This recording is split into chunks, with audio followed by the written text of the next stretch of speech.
जो मुश्किल से मिले वो है खुशी, जो किसी किसी को मिले वो है प्यार, जो सबको मिले वो है गम, और जो नसीब से मिले वो है हम।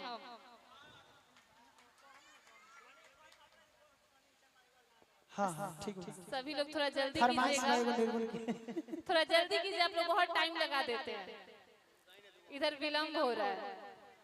कोई के टेंशन नहीं खेनो कि भोरे खानो बनावे के बाद नहीं खे ना, तो कितना लोग के भी चिंता सतावत हो कि बिहान भोरे खाना बनावे के बाद कोई के ड्यूटी ओटी पर नहीं खेनो जाएगे, तब का सोचे के रात भर प्रोग्राम के आनंद ली लो। दोनों हाथ उठा के बताएं के एंजॉय करा था प्रोग्राम। रामविलास पासवान जी मजा आवत अनु बाबा तनी हेने आई तो